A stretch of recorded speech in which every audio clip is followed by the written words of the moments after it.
Welcome students. मैं हीरू फैरवानी। मैं philosophy of religion paper 7 पढ़ा रही हूँ। उसमें हमने कल धर्म के विकास के 3 रूपों की चर्चा की थी। सर्वात्मवाद, मानववाद और टोटमवाद। सर्वात्मवाद और मानववाद पर हम चर्चा कर चुके हैं। आज हम धर्म के आदिम रूप टोटमवाद की चर्चा करेंगे।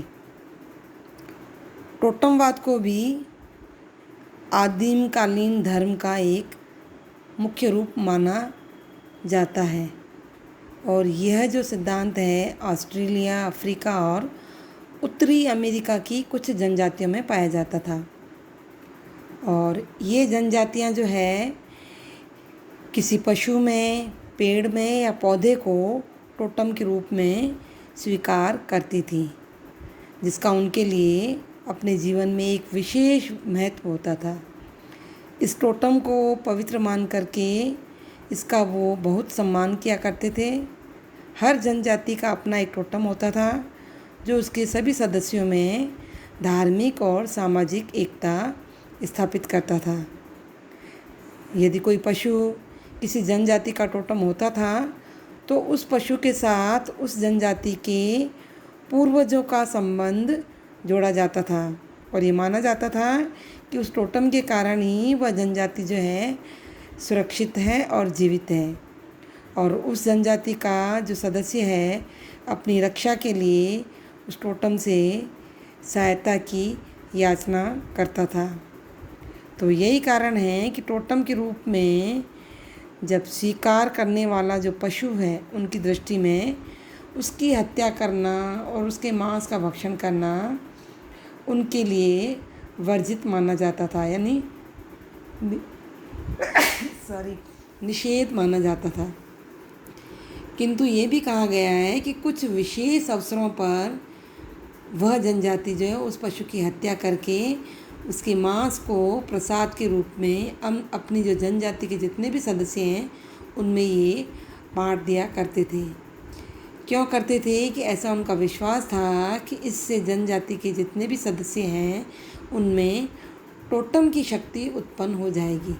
ठीक है, तो इस तरह से कुछ जनजातियां जो हैं किसी पेड़ में, किसी पौधे में या किसी कोई चट्टान है उसको टोटम मान लेती थी और उसको पवित्र वस्तु मान करके उसे विशेष सम्मान देती थी। यह है टोटमवाद। एटकिंसन एक दार्शनिक हैं। वो कहते हैं कि टोटम जो है उस नाम रहित तथा अवैयक्तिक शक्ति का सजीव प्रतिरूप है जो कुछ पशुओं के माध्यम से अभिव्यक्त होती है। अब पशुओं के प्रति जो सम्मान प्रदर्शित किया जाता है वो वास्तव में उस अवैयक्तिक शक्ति के प्रति ही होता है जो उनके माध्यम से व्यक्त होती है। ठीक है, तो किसी भी जनजाति के टोटम का जो संबंध है उसके पूर्वजों के साथ जोड़ा जाता था। अतः टोटम की जो पूजा है वो पूर्वजों की पूजा के साथ ही जुड़ी हुई थी। टोटम को अपने पूर्वजों का भौतिक प्रतीक मानकर ही उस जनजाति के सदस्य जो हैं उसकी पूजा करते थे। ठीक है, यहाँ एक और तथ्य का उल्लेख कर देना ज़रूरी है कि टोटम की पूजा के विषय में कुछ विद्वानों में पर्याप्त मतभेद भी पाया जाता है। कुछ विद्वान ये मानते हैं कि शक्ति और पूर्वजों के प्रतीक के रूप में टोटम की पूजा की जाती थी, परंतु कुछ जो है इसके विपरीत कहते हैं कि टोटम की पूजा नहीं की जाती थी, उसे केवल एक पवित्र और सम्माननीय माना जाता था।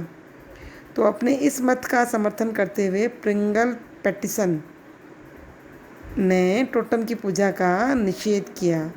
वे कहते हैं कि आदिम धर्म में जो मानव रूपी उस ईश्वर का विचार नहीं किया जाता है जिसकी पूजा की जाती है और जिसे भेंट चढ़ाई जाती है। इस अर्थ में टोटम कोई देवता नहीं है, यानी उनकी दृष्टि में टोटम कोई देवता नहीं है। इसलिए टोटम को पूजा का विषय बताना एक गलत धारणा को प्रदर्शित करना है और उसे प्राचीन तथा आधुनिक अर्थ में हम ईश्वर नहीं मान सकते हैं। इस तरह जो है प्रिंगल पैटिसन टोटम को सम्मानित वस्तु मानते हुए भी उसे पूजा का विषय नहीं मानते थे। ठीक है। अब टोटमवाद के विषय में यह भी कहा जाता है कि यह धर्म का एक रूप होने के साथ साथ प्राचीन सामाजिक व्यवस्था से संबंधित एक विशेष सिद्धांत था। यानी उस समय उस जाति के जितने भी सदस्य हैं वो टोटम को पवित्र और सम्माननीय मानते थे और वह उन सब को परस्पर जोड़ता था और उनकी सामाजिक एकता का प्रतीक भी समझा जाता था। जैसे उदाहरण के लिए विजाति विवाह अथवा बहिर्विवाह। इसका मतलब है कि उनकी सामाजिक व्यवस्था का एक नियम था कि हर जनजाति का हर सदस्य अपने लिए पत्नी का चुनाव किसी दूसरी जाति से ही करता था। ये उनका नियम था। अपनी जाति की किसी भी लड़की से विवाह करना उनके लिए वर्जित था। अब यहाँ यह बात ध्यान देने योग्य है कि टोटमवाद संबंधी जो आदिम सामाजिक व्यवस्था का जो ये नियम है, इसका पालन आज भी वर्तमान समय में अनेक जातियों द्वारा किया जा रहा है।